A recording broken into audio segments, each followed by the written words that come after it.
We have also Ambassador Khan here to join us. Maybe later. So, ladies and gentlemen, good afternoon one more time. It's our second panel, and the last one before the closing remarks by the Deputy Prime Minister, Ms. Kuneva.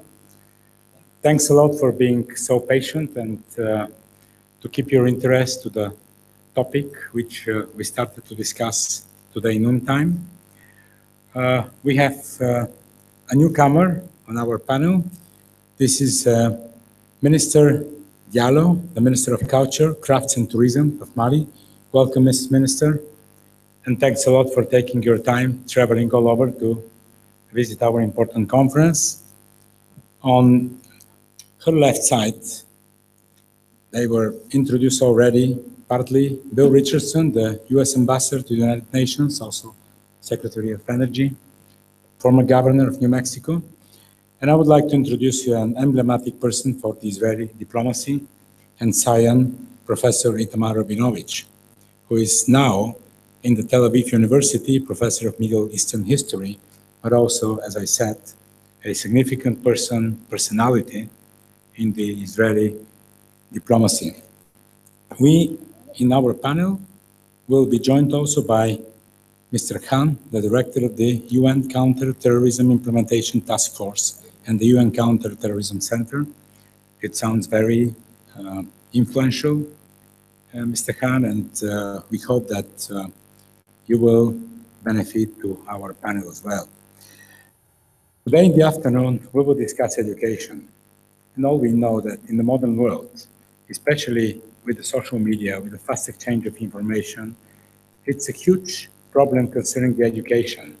The issue is that the academic science and the practice are getting far every single day. And it's not a problem that the practice is moving with 100 kilometers or 100 miles per hour, and the academic science is moving with 20 miles per hour. The problem is with the huge gap we have between the practice and between the people who stay in the universities and create the science, which very often has nothing to do with the practice. That's why we have 4 practitioners on our table today. And all we know that without an education, we cannot change the world nowadays. We cannot rely that all those extremism, all those attacks, all those, I would say, far left or far right way of thinking might be overcome. So I would like to invite, as a first speaker, Professor Rabinovich, a great experienced man from the real practice. Professor, whatever you prefer, you can speak there, you can speak here. It's up to you.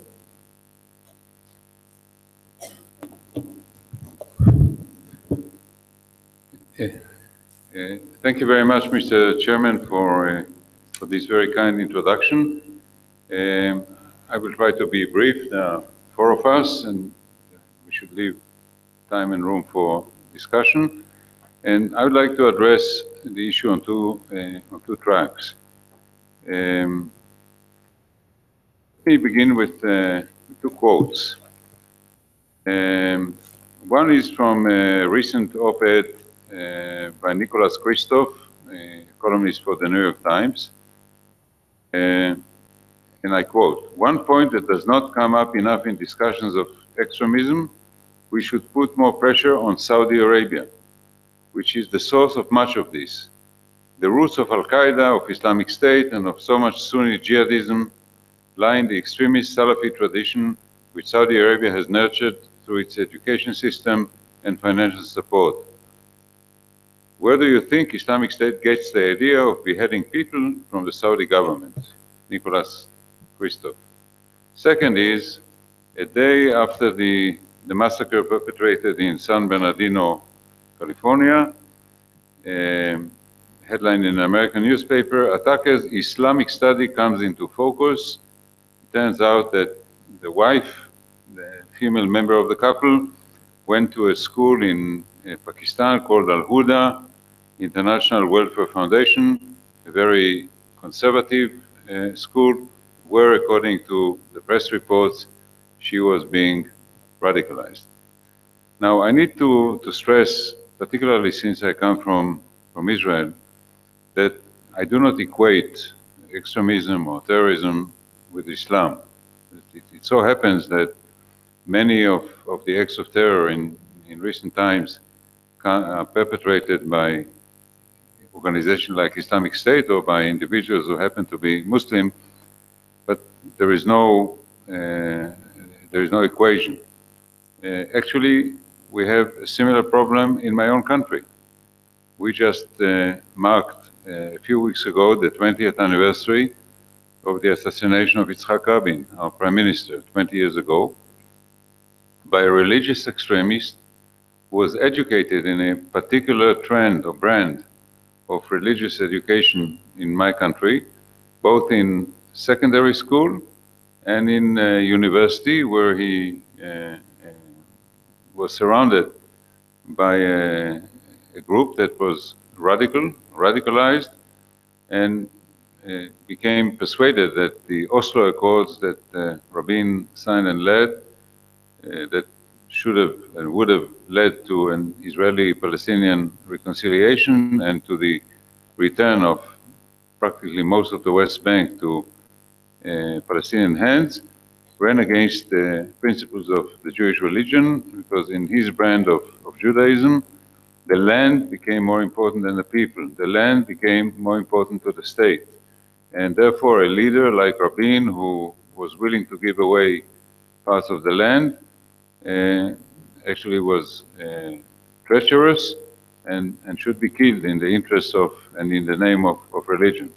So you don't have to be a Muslim. You can be a Christian who kills gynecologists who practice abortion, or it can be a Jewish extremist in a West Bank settlement or in another part of Israel who in the name of religion kills, maims, and engages in terrorism. But there is a problem that Nicholas Christoph pointed to, namely that in its competition with Iran, with Shiite Iran, Saudi Arabia, either as a state or through wealthy individuals and foundations, has cultivated a whole network of Islamic schools called madrasas, in which a very strict form of Islam is being taught and propagated.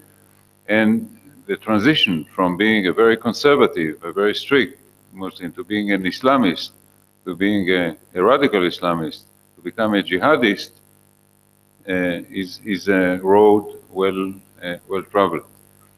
And of course, if we need to deal with the manifestations of terrorism, it's not enough to fight the networks of an organization like Islamic State. It's not enough to eliminate or reduce its territorial base across the two sides of the former Iraqi-Syrian border, but you have to win or re-win or regain the minds of the young people who had been misled and are continuously being misled by affecting the educational system. How do you accomplish that? How do you deal with both the political level that needs to make the decisions and with the professional educators who need to change the curriculum is, of course, a Herculean task. This is not something that can be resolved easily or quickly, but recognizing that the problem is there and combating that problem is a major task for the whole international community. The second track that I want to follow has to do not with religious education or education that is conducive to extremism, but with the absence of education for science and technology, for preparing a whole society or a whole new young generation for participating in the knowledge economy. Secretary Richardson before spoke about the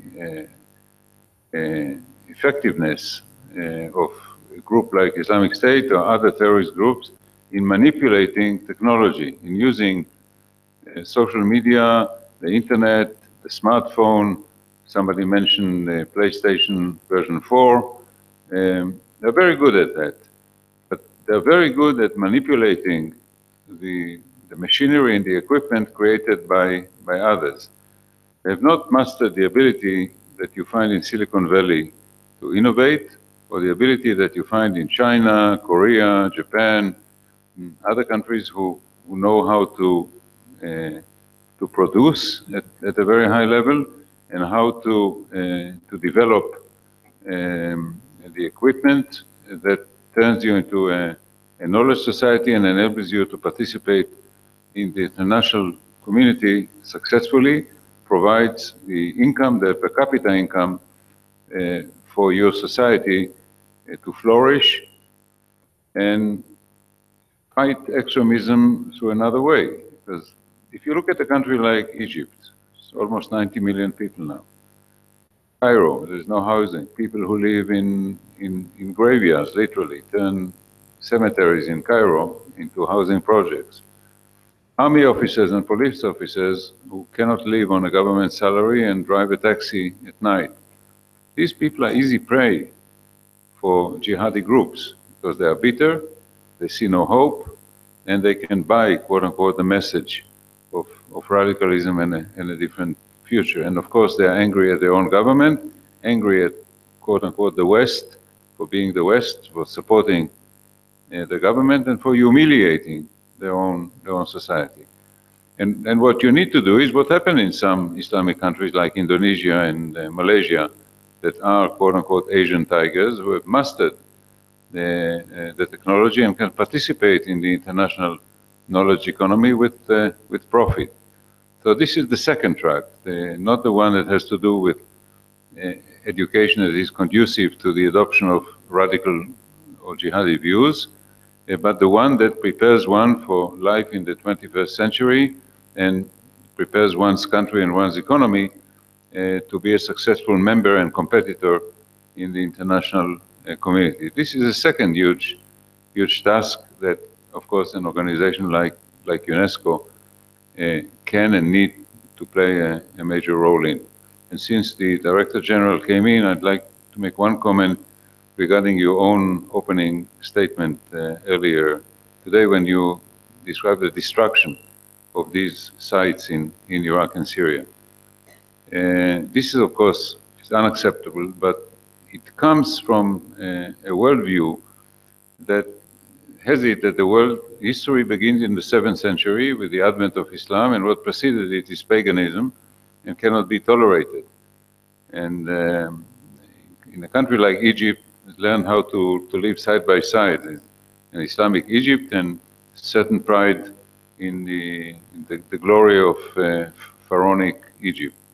In Islamic State, this is not the case, and we have to find a way of helping them to learn with the past and to be proud of the past, because for a country like Iraq and Syria to be put together again, which needs to happen in order for the current tragedy to come to an end, Syrians and Iraqis have to be proud of their whole history.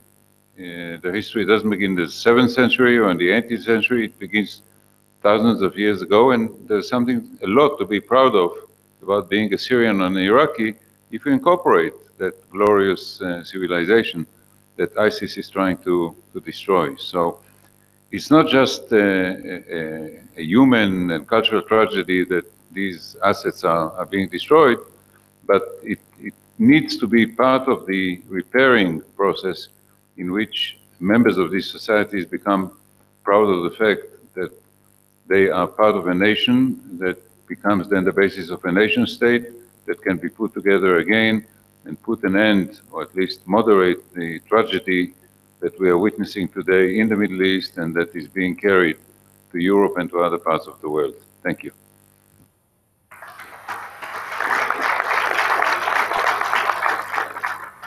Thank you very much, Ambassador Rabinovich. As I said, you're a real practitioner.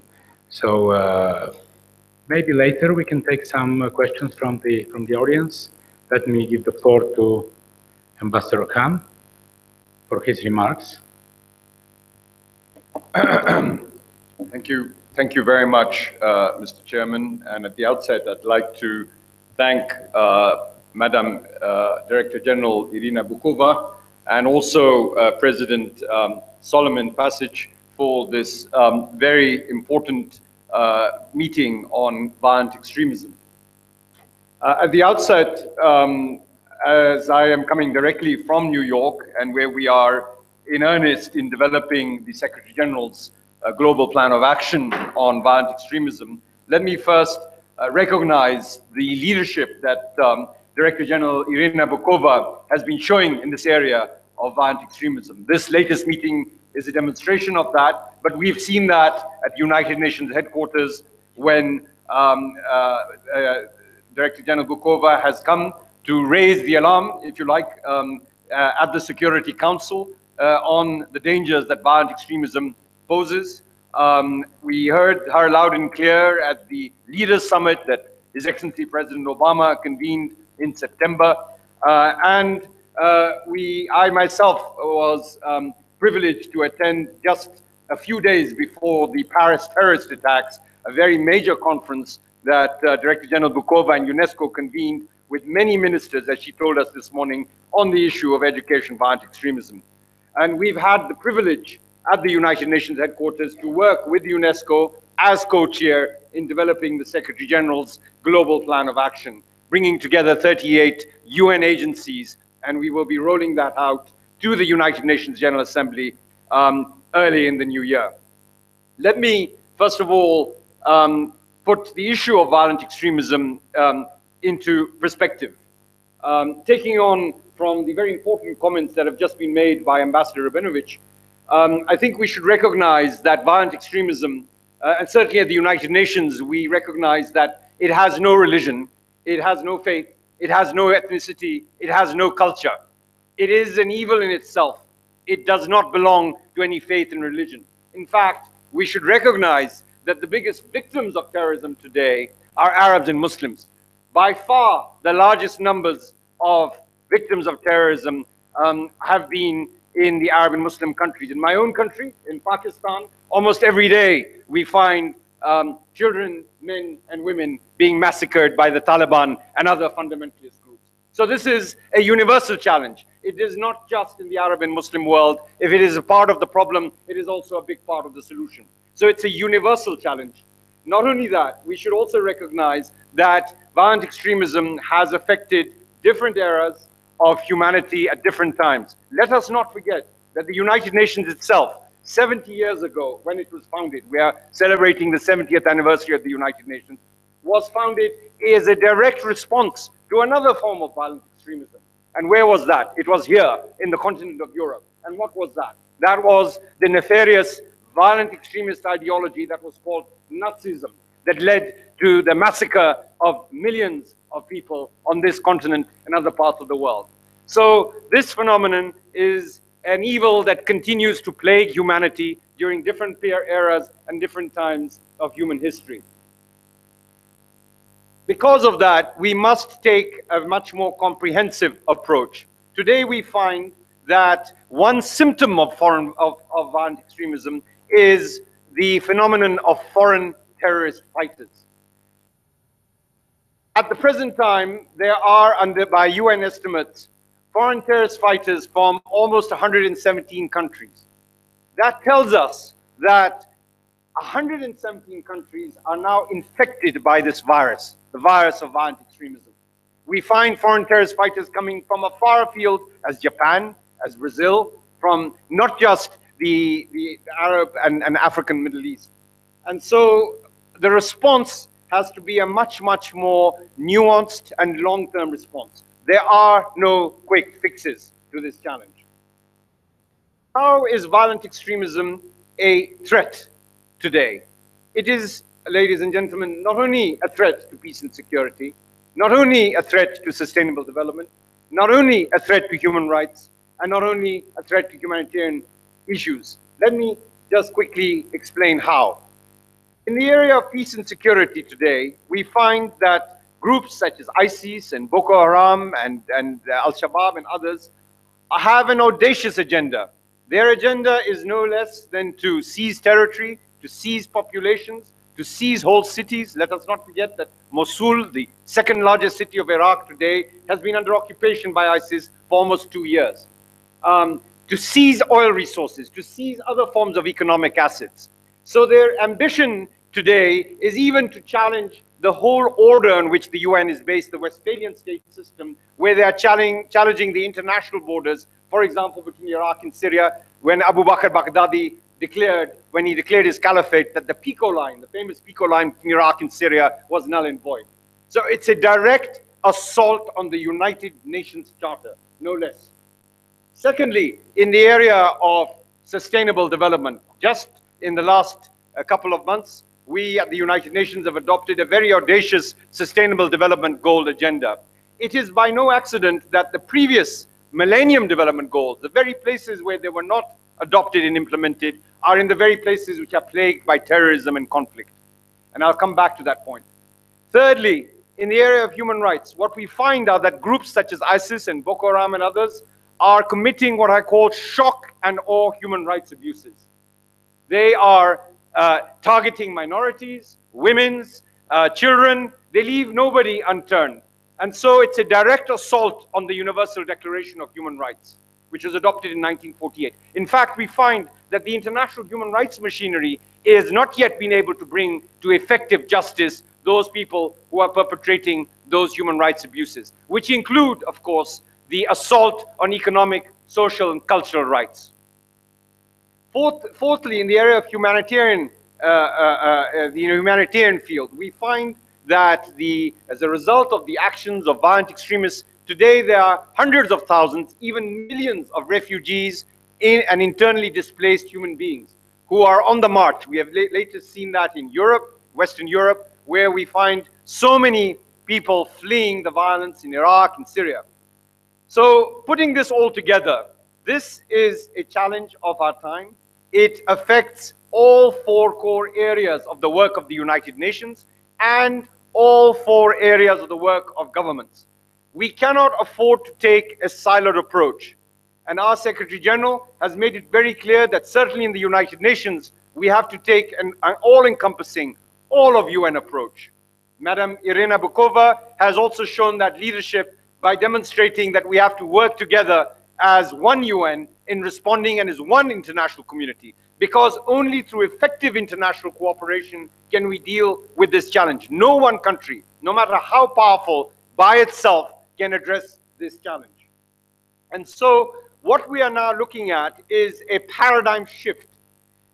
Since the last 15 years, particularly since the tragedy of 9/11, the focus of the international community has been on the countering violent extremism, counter-terrorism, countering radicalization. The whole etiology of counter has been based on the military and security response. Nobody today in their right mind would say that we do not need a military and security response. We absolutely need a military and security response to the security challenge that ISIS and Boko Haram and others present. But that is not enough.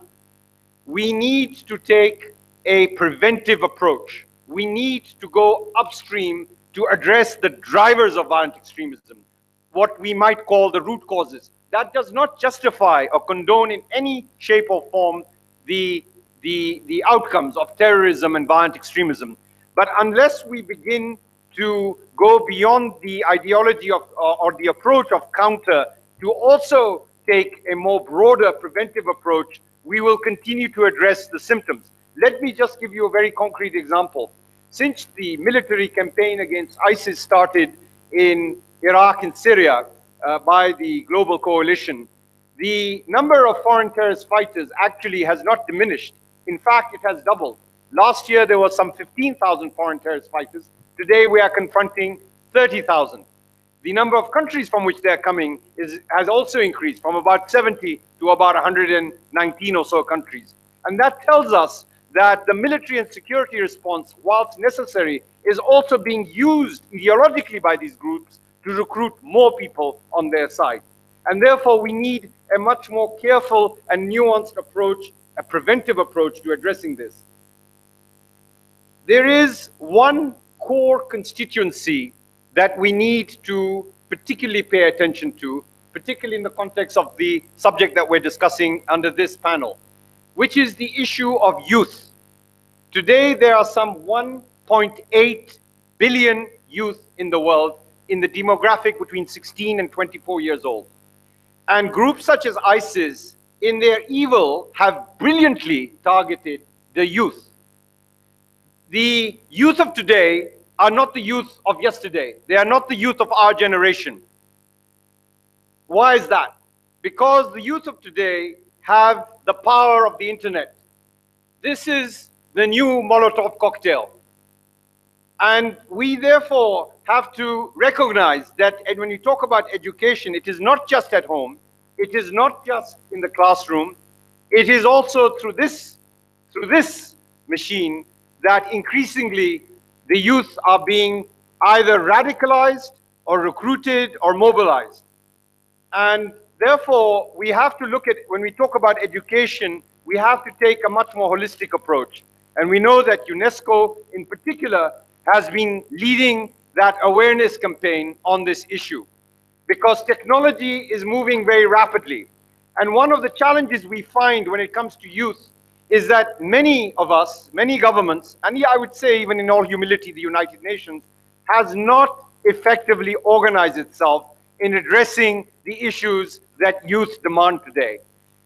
Youth today do not want just jobs. They do not just want to be, let's say, addressed by ministries of youth and sport, as many governments have, or ministries of youth and employment, as many governments have. Youth want to be full citizens of their state. They want to be full global citizens. And we therefore must look at youth as a positive asset, not as a problem, not as a challenge.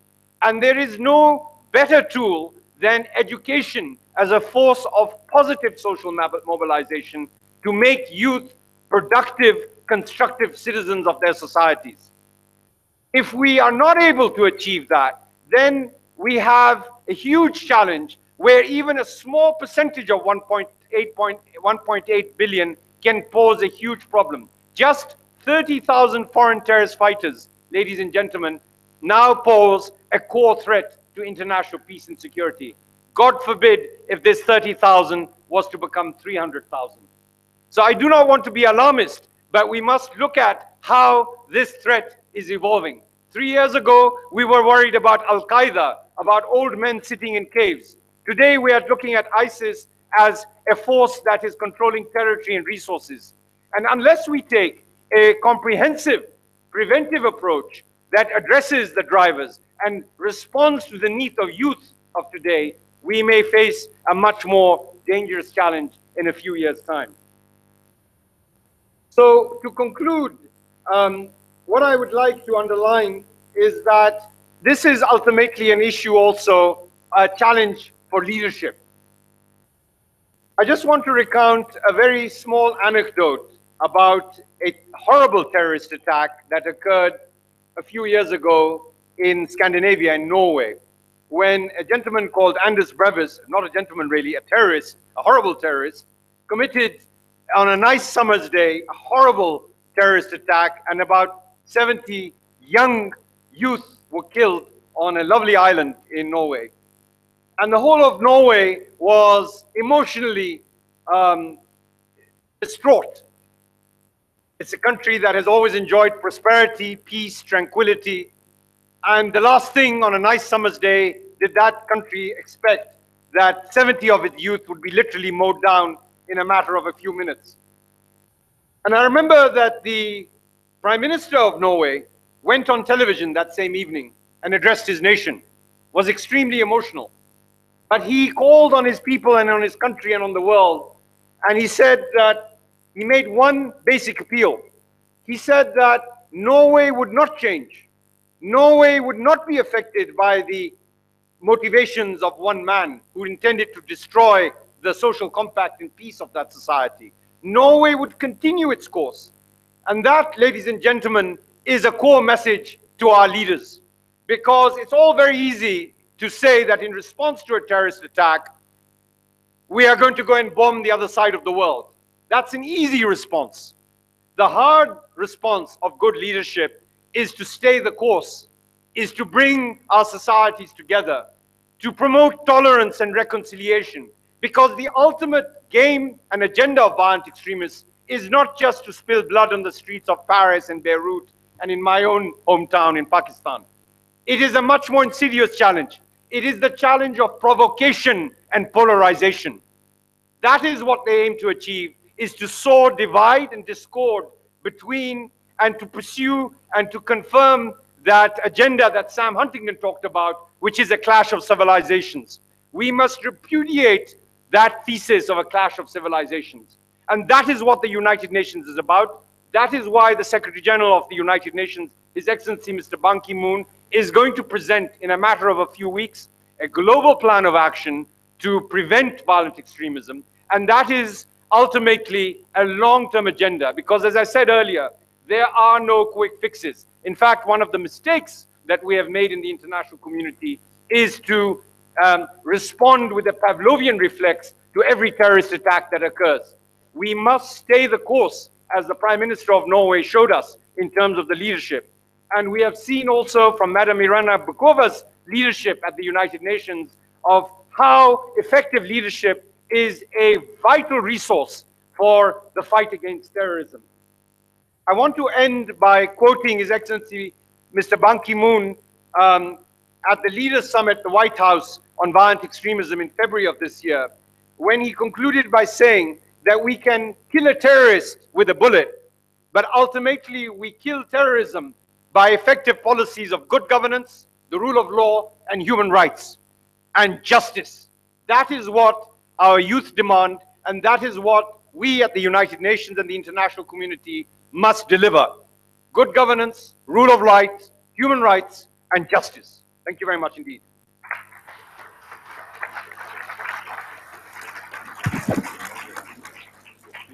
Thank you very much, Your Excellency. Super speech.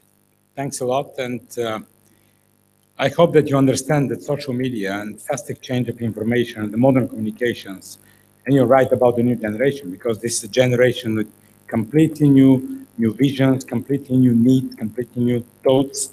But I hope that you would agree with me that also social media give us the excellent opportunity to teach these people, to influence on the new generation, especially preventing terrorism.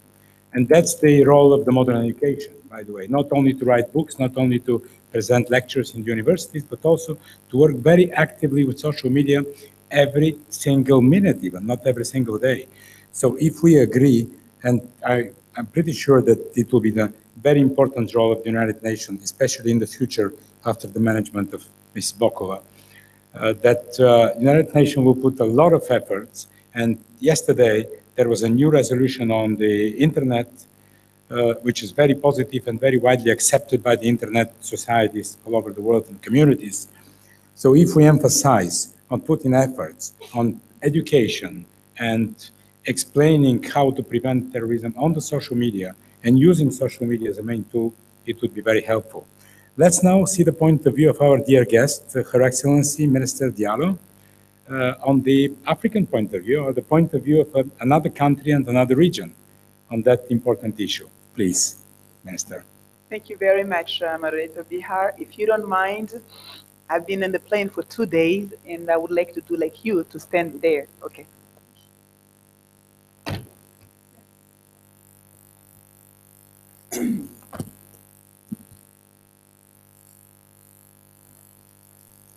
Well, good afternoon, everybody. When I first heard everybody, I was thinking, why am I sitting on this table? It's all about education. And after hearing all of you, I now understand that there's only a thin line between education and culture toward violent extremism. So my intervention would be on a different way, if you don't mind. First of all, please allow me to thank all of you, to thank the president of Atlantic Club of Bulgaria, and express my gratitude to the DG, Irina Bokova. And I would like to thank all of the organizers for inviting me here today to take part of this very important conference on countering violent extremism. Please also allow me to pay tribute to the noble action that UNESCO is conducting around the world for the protection of cultural heritage threatened by armed conflicts and terrorism. The world begins to realize that the role of UNESCO is even more significant today, more than ever. So today you would see that my speech will be like a speech from a witness, not from a minister, from a witness. We will understand why. This would have not been possible without the leadership of of UNESCO Director General, Mrs. Bokova. Can I say it? I call her the most Malian Bulgarian.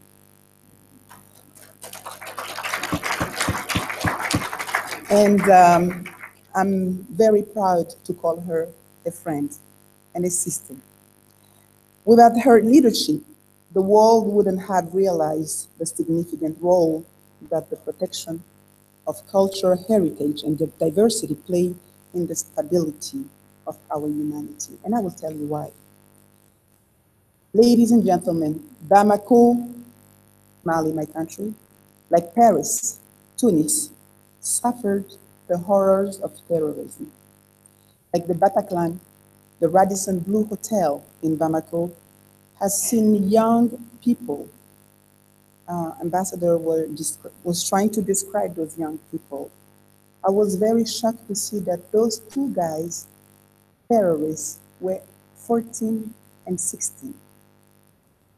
14 and 16.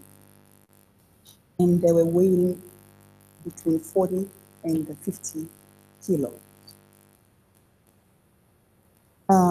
So it was shocking for all of us to see those young people deliberately killing innocent people, 22 victims that day.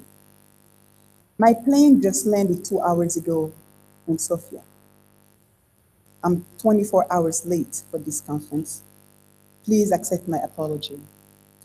Although I think that I do have a very good reason.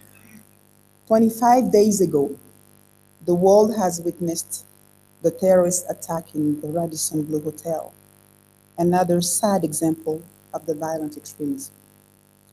But 25 days later, after the attack, I had the extraordinary pleasure yesterday, along with the President of the Republic of Mali, to launch the reopening of the Radisson Blu Hotel, only 25 days after the attack. That was our strongest response to the violent extremism. This is to tell you how this is related to the conference topic.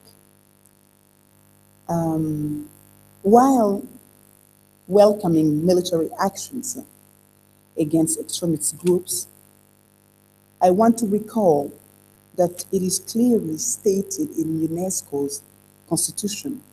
Allow me to quote, please. Since war begins in the minds of men, it's in the minds of men that the defenses of peace must be constructed. And this is what everybody has been saying this afternoon.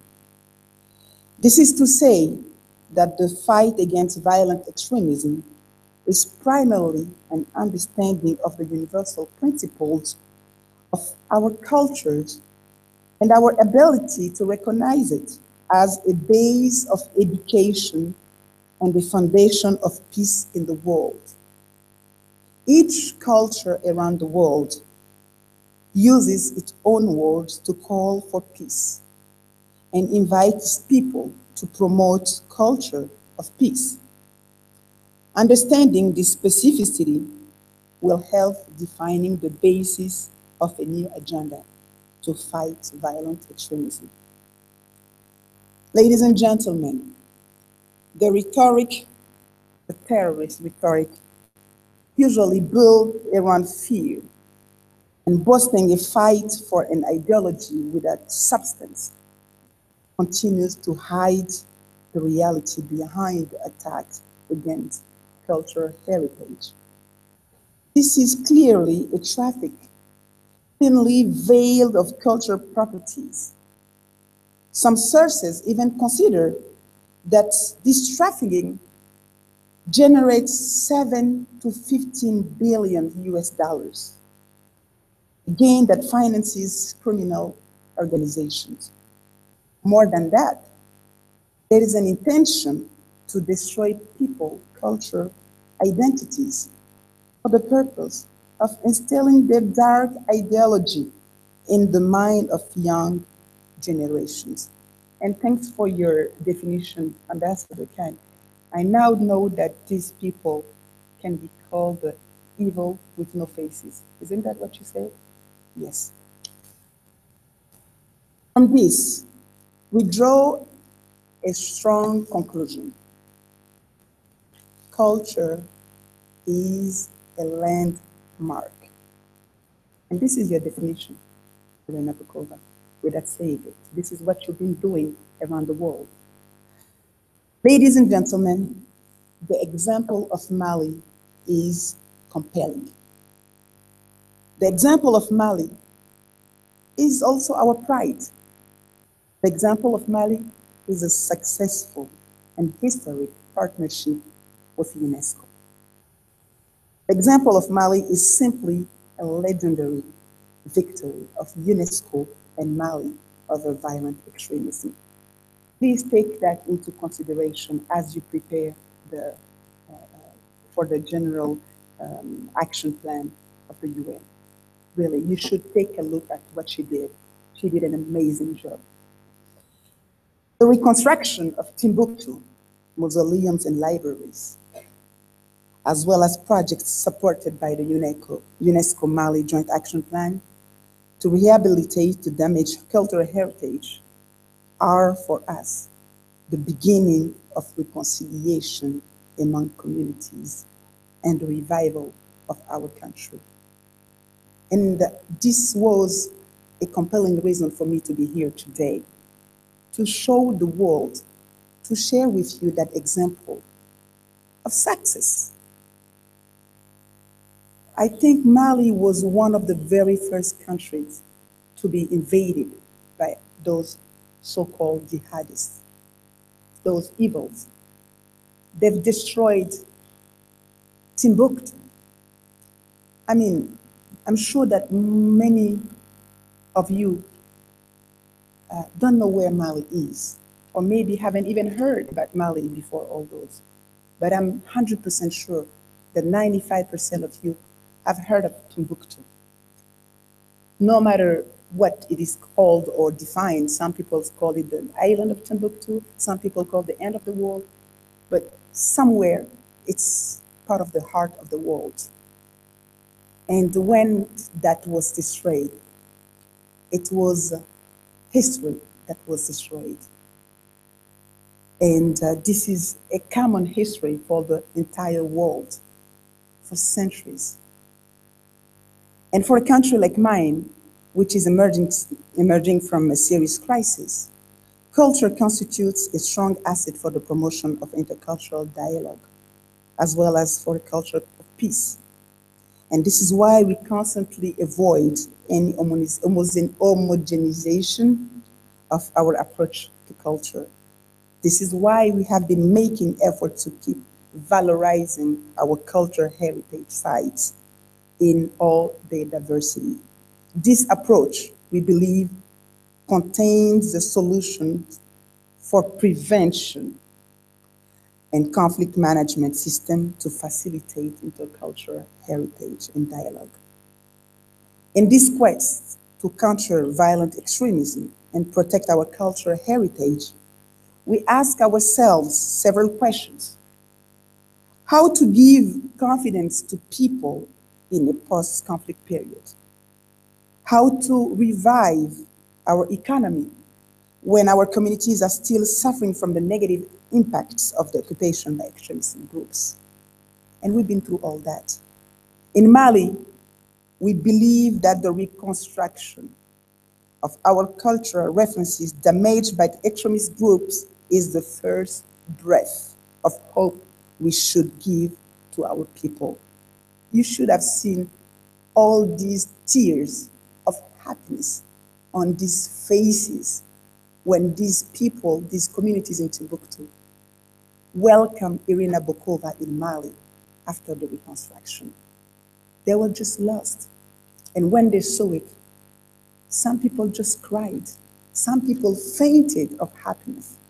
She was like somebody sent from heaven. Isn't that what they say?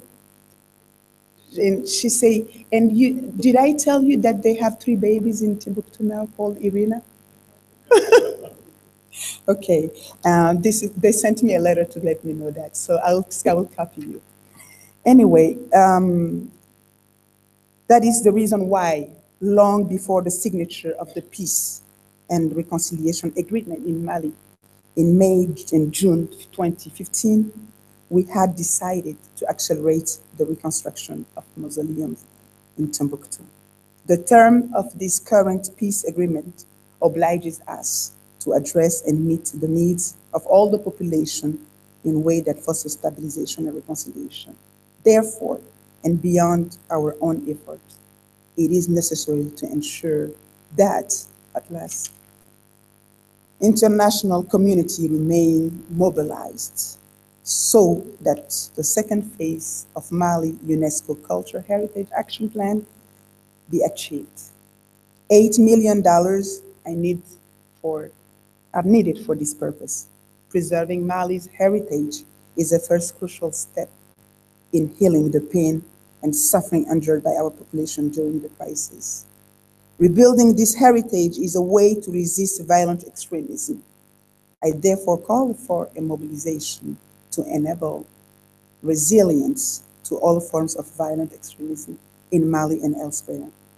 At last, ladies and gentlemen, restoring and reviving cultural heritage is to guarantee the transmission of values of peace to younger generations. Safeguarding cultural heritage is to offer new prospects to youth through the creation of jobs and to prevent them from being attracted, from being recruited by violent extremist propaganda. Rehabilitating cultural heritage is to reaffirm the obscurantists that our belief in peace is stronger than their will to destroy. Finally, protecting cultural heritage by setting international standards is to convey to the communities who are the custodian of this heritage a strong message of our common desire and commitment to make cultural diversity a tool for the promotion of peace and development. At last, please allow me to applaud the initiative Unite for Heritage of the Director General of UNESCO, Mrs. Irina Bokova. This initiative was promoted 2 times in Timbuktu. I also want to reaffirm that the government of Mali is committed towards a global coalition for the protection of world heritage and cultural diversity. To conclude, please let me thank Dr. Salomon Pasi, the president of Atlantic Club of Bulgaria, as well as the national authorities for associating me and the Malian government to this reflection, which to me paves the way for a global coalition to counter violent extremism through the protection of culture and the promotion of education. Thank you very much. I hope that I wasn't too emotional.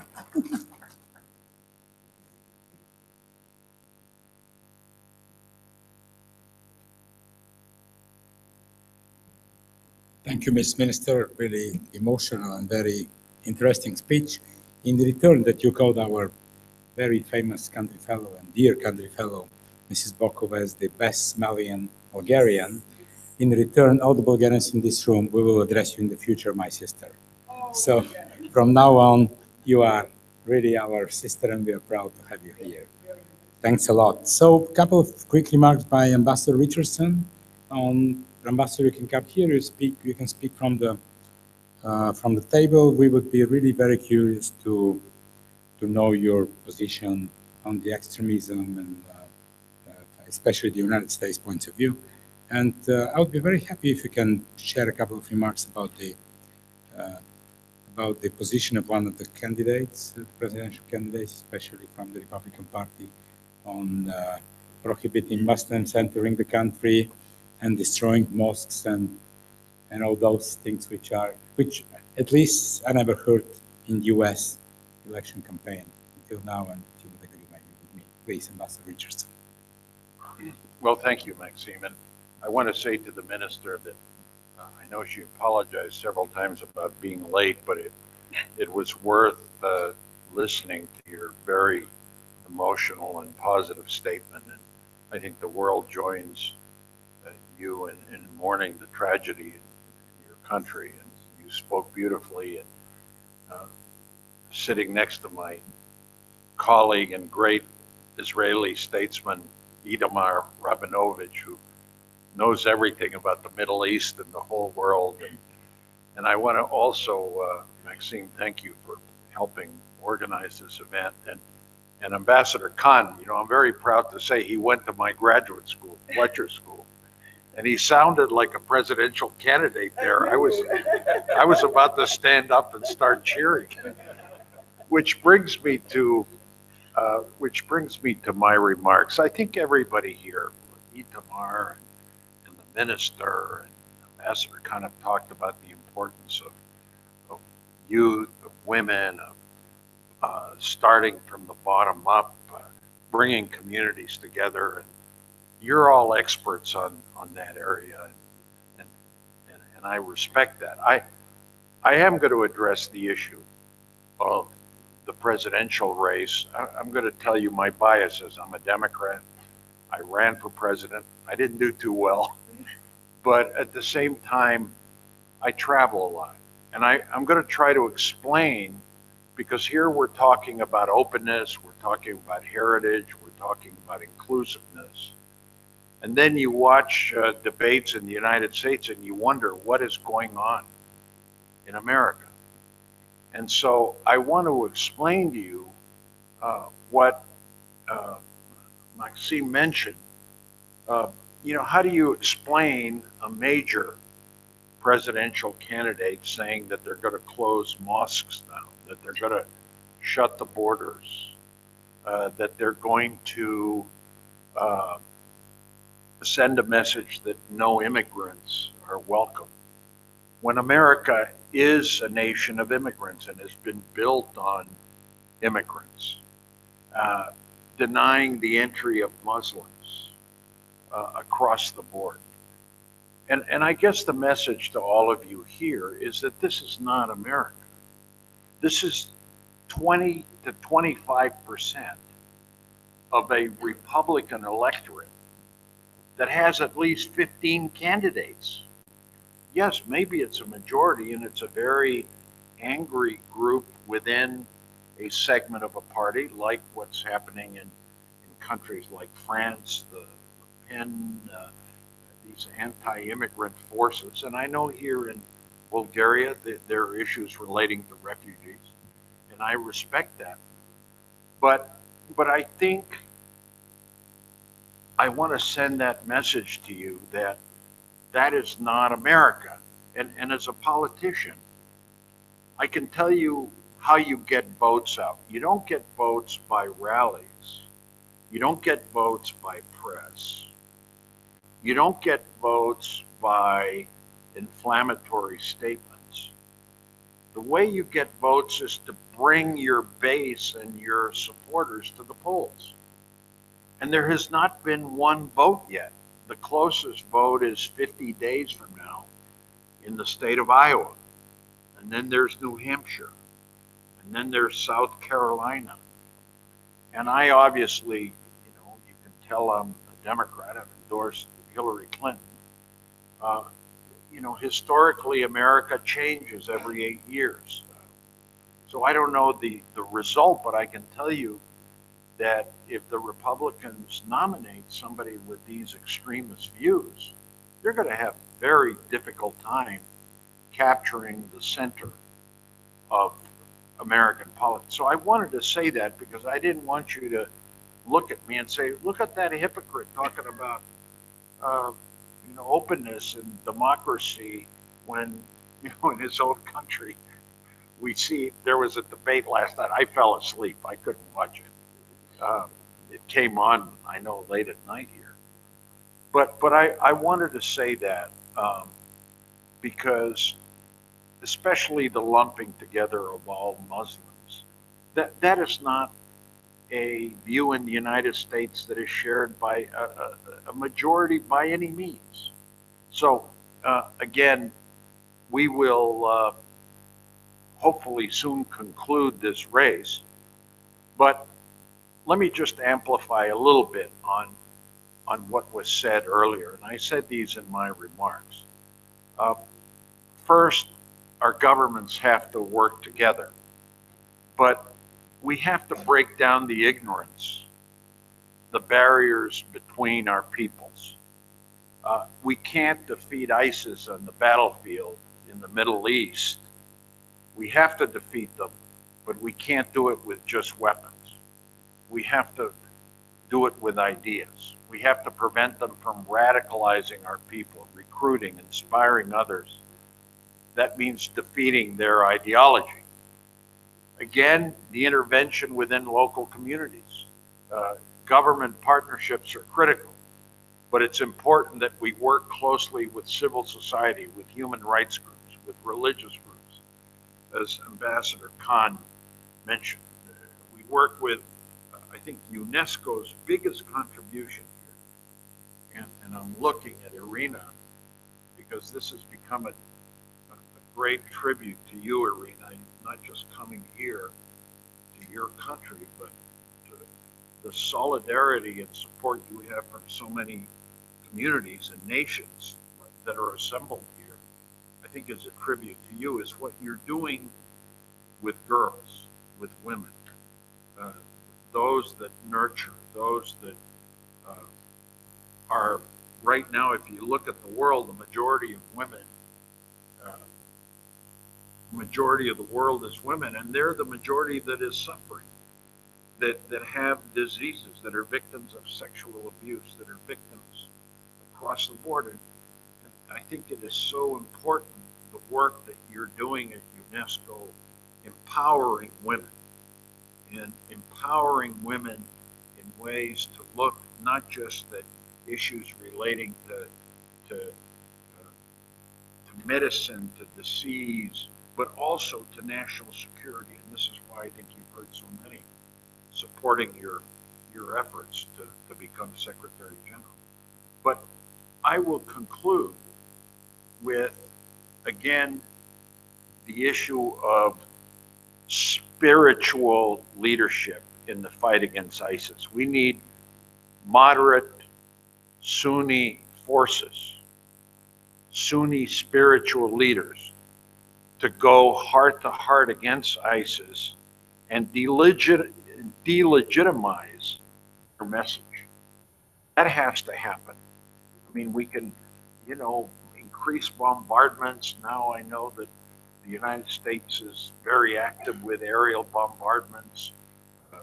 We now have France, we now have Germany, Great Britain, but that's not going to be enough.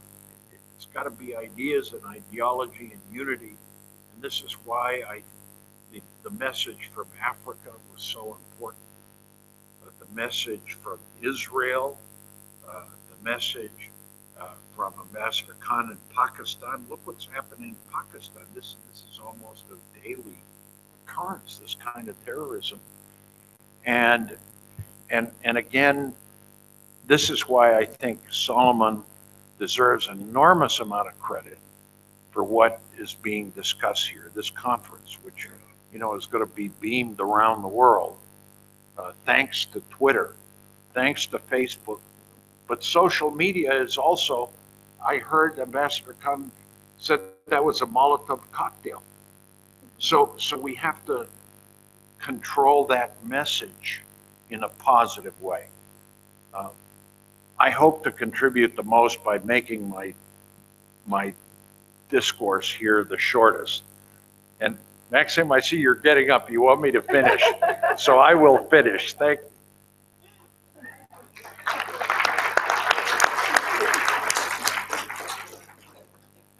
Three ambassadors, Minister, my sister, thank you very much for your input. We are getting slowly to the end of our conference today. We have here in the room already our Bulgarian Deputy Prime Minister, Ms. Meglena Kuneva.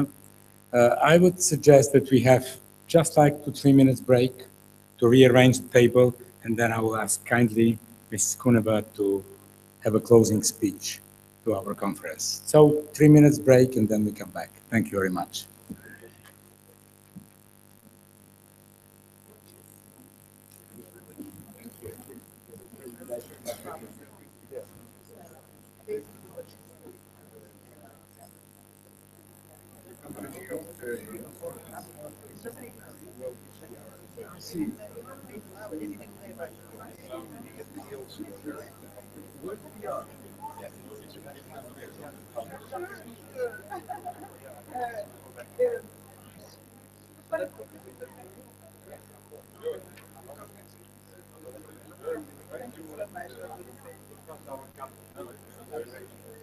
Yes, of course.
So, ladies and gentlemen,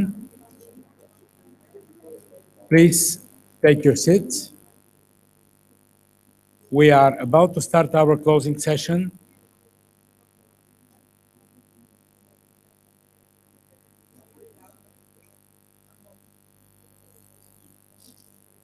Please take your seats. Thank you very much for your attention. I would like kindly to introduce the Bulgarian Deputy Prime Minister, Ms. Meglena Kuneva, a former EU Commissioner, well-known and distinguished person in Bulgaria, and she agreed very kindly to make the closing speech or to share her vision on the topics which we discussed today. Meglena, please.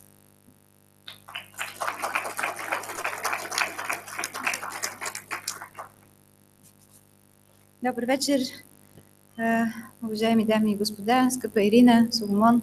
Много ми е приятно да се съберем с вас тази вечер. Знам, че сте имали дълъг и много продуктивен ден, но все пак ми се иска да завърша с няколко неща, които са важни за нашата обща работа и с тази чудесна тема, с която вие приобщавате много хора. Не само тези, които сме в залата, но и разбира се всички хора, които се тревожат за това на къде върви света. Всъщност, в последна сметка, през тази тема става дума главно за това. Аз наистина вярвам, че именно обединението на светли умове за една кауза е това, което ще ни помогне да се справим с предизвикателствата, които са факт. Света се променя твърде бързо. Винаги, когато сме заедно на събитие с Соломон Паси, в мен се събужда спомена за онзи ентусиазъм от 90-те години, с който гледахме на глобализацията тогава. Днес обаче глобализацията често е повод за тревоги. От климатичните промени до огромната и безпрецедентна мигрантска вълна, която залива Европа. Не знам всъщност дали залива е най-правилната дума, но така или иначе това е усещането. Мисля, че днес моите колеги, които бяха тук, ми предадоха нещо, което смятам, че е напълно вярно, казано от президента Квашневски, че проблемите, пред които сме изправени, са драматични. И използвам неговия авторитет, за да се присъединя към това, смятайки, че не само моя е тревогата и всъщност не преувеличавам. Ние не можем да наваксаме с новите възможности, които времето предлага, и това безспорно води до трудности. Решението на проблемите често са реактивни и това е констатация, а би трябвало да прогнозираме по-добре, да залагаме мерки от сега на проблеми, които ще възникват за в бъдеще. Едва ли има по-добър пример от образованието. Каквото направим сега, ще даде резултат след 10-12 години. И в този смисъл, въпреки че не искам да звуча песимистично, смятам, че сме закъснели. Единственият ни избор е да не отлагаме нито минута повече. Бих искала да благодаря на ЮНЕСКО и на неговия председател Ирина Бокова за усилията, които полага в тази посока. Ролята на ЮНЕСКО като световна организация за образование и култура има много важна роля в борбата с екстремизма, чрез предоставяне на достъп до качествено образование, до дълбоки познания, чрез изграждане на умения и способности в младите хора да разсъждават, да мислят критично, да отделят доброто от злото, да бъдат диалогични и толерантни. Инициативата United for Heritage е само един от добрите примери в усилията на ЮНЕСКО в тази сфера и се надявам, че скоро ще можем да видим конкретни позитивни резултати, които да ни заредят с още повече ентусиазъм и желание да продължим напред. Госпожа Бокова днес отбеляза, че никой не се ражда екстремист. Чувала съм го и друг път от нея и е така. Екстремистите и идеологиите им могат да създадат впечатление в последователите си за наличието на значими взаимоотношения и комплекс от морални и социални правила, които им носят чувство на сигурност. Вероятно, защото се чувстват безполезни, защото нямат доверие в социалните и политически структури и смятат, че могат да предизвикат индивидуална необходимост да търсят тези религиозни лидери и групи, които предлагат отговори, дават смисъл, цел и начин за противопоставяне на възприятата заплаха. Разбира се, аз по никакъв начин не мога с тези няколко думи да обясня и да изброя дори малка част от причините, защо се случва това, на което сме свидетели. Екстремистските групи използват тези послания, това също е сигурно, за да изградят образа, че насилието е единствения останал изход. Ние сме изчерпали всичко друго и сега това е единственото, което ни остава, за да отвърнем. В този смисъл идеологиите не могат да бъдат преборени само с оръжие и груба сила, но с нови идеи. Напълно съм съгласна също и с това, което госпожа Бокова споделя, че освен твърда сила е необходима и мека сила, нещо с което Европейския съюз, впрочем, много пъти се идентифицира и до сега винаги сме имали успех в това. А ролята на културата и образованието са ключови. Винаги са били, винаги ще бъдат. Всъщност, ако се отдам за секунда на свободни аналогии, ще кажа, че всъщност първото голямо обединение на Европа се е случило през културата и това е бил Ренесансът. Всяка държава, вероятно, през различно време го е преживяла, нашата включително. Но Ренесансът е това, което е обединило Европа. Ние говорим за един много отчетлив период на обединение в Европа, тъкмо през Ренесанса. И за да съм сигурна, че няма да звуча само в областта на културата, ще мога да го подплатя и с политически авторитет. Един от бащите на Европа, Моне, казва: ако трябваше сега да започна да градя Европа, аз щях да започна от културата. Казал го е с френската елегантност и реверанс към тази тема, но всъщност изграждането на Европа вече е станало възможно. Именно защото и заради културата. Ако нямаше културата, ако нямаше общите ни разбирания, ние нямаше да имаме Европейски съюз. И макар че казвам това в минало време, всъщност аз мога спокойно да го кажа и за бъдеще.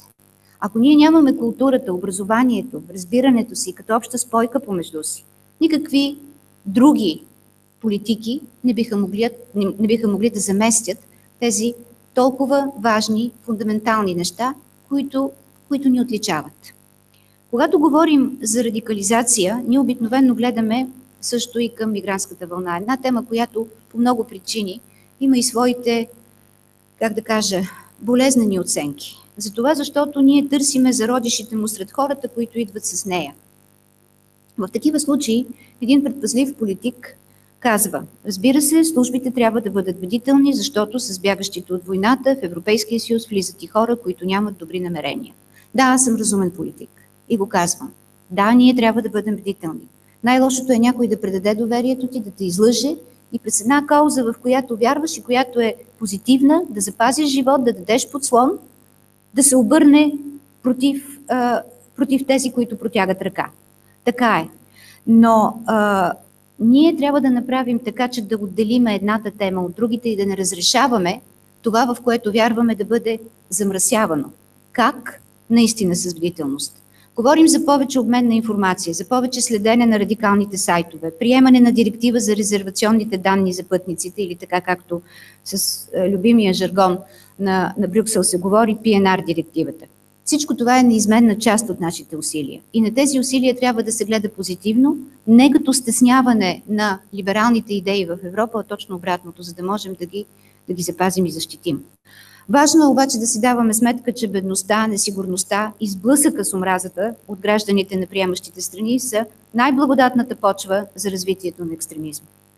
Проявите на екстремизъм водят след себе си сериозни последици. Дори и толерантни общества, в които от дълги години съжителстват граждани с разнообразен произход, култура, религиозна принадлежност, се прокрадват прояви на страх, несигурност, а те водят до възникването на омраза и изостряне на взаимоотношенията между отделните личности. Основният ни фокус трябва да бъде върху младите хора. Те са по-чувствителни към несправедливостите и различията и съответно по-податливи към възприемане на екстремистски идеи и словото на омразата. Трябва да запазим тях. Това важи с особена сила за по-бедните държави и общества, където приръста на населението е висок и съответно процентът на млади хора е по-голям. Тези млади хора трябва да бъдат използвани като носители на посланията ни, че различието е едно от най-големите богатства и че сблъсък на цивилизациите няма. В този смисъл аз бих спорила след толкова години с Самюел Хъдингтън и с неговата книга за сблъсъка на цивилизациите. Но, освен това, младите хора имат една допълнителна добавена стойност. Всъщност те могат да бъдат най-активните посланници и могат да бъдат най-горещите привърженици на това да запазим света отворен, да запазим света с всичките му възможности, които всъщност правят живота интересен и богат. Освен бдителност, трябва да прилагаме обаче и други мерки, и най-вече по отношение на интеграцията. Интеграцията означава образование и запознаване с нашата култура. И все пак да кажем, образованието е двупосочен процес. От една страна, длъжни сме да образоваме идващите за нашите правила, език, ценности и да изискваме да се придържат към тях, но също така значи и да образоваме собственото си население за това, че в 21 век е нормално да имат съседи, съученици или колеги от други раси и религии. За голяма част от западния свят това вече е даденост, но за страни като България и други в Източна Европа е новост. Трябва да обясним, че никой не напуска дома, в който се е родило детето му. Никой не напуска страната, в която почиват и са гробовете на дедите му и на родителите му. Че никой не е поел този път, затова защото иска. За огромната част от хората това е насила. И това трябва да се обяснява. И според мен в обяснението най-важното е да не смяташ, че с това вече го казвам и от собствен политически опит. Не можеш да смяташ, че ако веднъж си го казал, всички са те чули. И всъщност търпението на повторението, търпението на обяснението е това, което е наша задача. На всички, които искаме да се ангажираме с тази толкова важна тема. И така, отново към това, с което се борим и което отхвърляме екстремизма. Трябва да говорим за него във всичките му измерения. Както за тези, които идват и искат да разрушат нашия свят, така и за тези, които са склонни да прибегнат към насилие, мислейки си, че го защитават. По своята същност и действия, Салах Абдес-Салам не е по-различен от Андреш Брейвик и колкото по-ясно и категорично кажем това, толкова по-добре. Бих искала да акцентирам и върху един друг аспект на проблема. Не бива да затваряме очите си, че в България има много хора в социална изолация. Трябва откровенно да кажем, че имаме ромски гета, в които същите фактори наторяват почвата на екстремизма. Мизерия, неяснота за бъдещето и сблъскване с омраза. Наред с мерки за повече заетост и изкореняване на бедността, образованието е ключов и абсолютно незаменим фактор. Няма как да не можеш да четеш през 21 век, това няма как да не те направи податлив към всякакви влияния. Искам да ви кажа, че в стратегията на правителството за борба с тероризма образованието заема своята полагаща се част. И това е добре. Страните членки и Европейския съюз също постигнаха съгласие, че трябва да се върви в тази посока и бяха приети няколко стратегически документи. С това искам да кажа, че очевидно е ясно какво трябва да свършим. Образование, плурализъм, но с ясен ангажимент към правилата, активни и общи действия. Надявам се днешната дискусия, на която има представители на различни държави, неправителствения сектор и международните организации, да е направила това кристално ясно. Но пак ще кажа, не може веднъж завинаги. Трябва да продължим да го обясняваме до тогава и когато и последният човек на земята не разбере за какво става дума. А е ясно, че такова обединение е възможно. Възможно е между хора, които искат да запазят себе си и други хора. Имаме проблем, но имаме и механизмите да се справим с него. Постоянство, непрекъснато наблюдение на постигнатите резултати и взаимодействие между всички ни.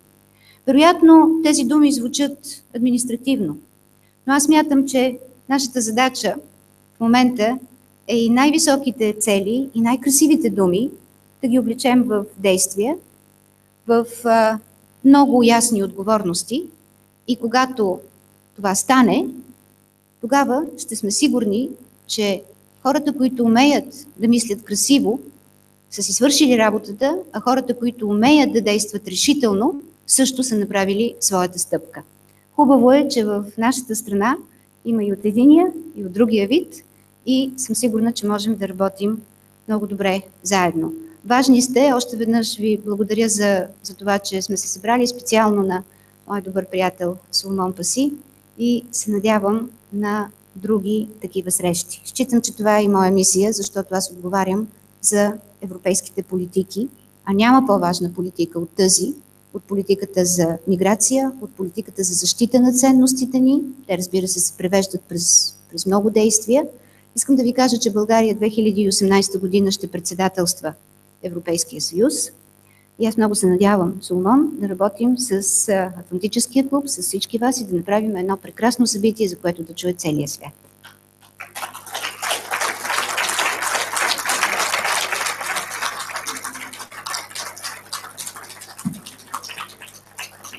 Искам специално да благодаря на вице-премиера Меглена Кунева, която в този толкова напрегнат парламентарен ден, в който се променя Конституцията, има възможност да се удържи на поетия ангажимент и да се появи пред нас в уречения час. Тя е и представител на българското правителство, разбира се, като вице-премиер.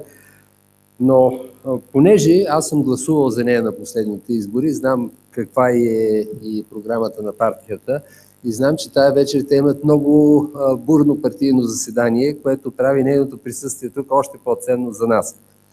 Но сега като гледам Ирина седнала до Меглена, се сещам каква приемственост има в развитието на България. Ирина, която ръководеше европейските дела на България в най-трудния момент, с най-трудното правителство, завеща тази функция, в последствие поета от Меглена през 2001-2005 година, а след това пък Меглена, която е първият български европейски министър, завеща същото това портфолио на Гергана Паси. Така че виждам някакъв символизъм в това, че тези три жени си предават щафетата една на друга и много се надявам да видя това предаване на щафетата и на по-широки международни терени. С всичко това искам още един път да благодаря на ЮНЕСКО, на генералния директор на ЮНЕСКО и на всички наши панелисти, идващи от всички краища на света, като започнем от Съединените щати, Берлин, и стигнем до Африка, която е представена тук лично от министъра на културата на Мали. Искам да благодаря в лицето на доайена на дипломатическия корпус и на всички дипломати, които бяха тази вечер с нас. И да ви пожелая на добър час и нека онова, към което сме се устремили през 2015 да се материализира през 2016. На добър час, Ирина.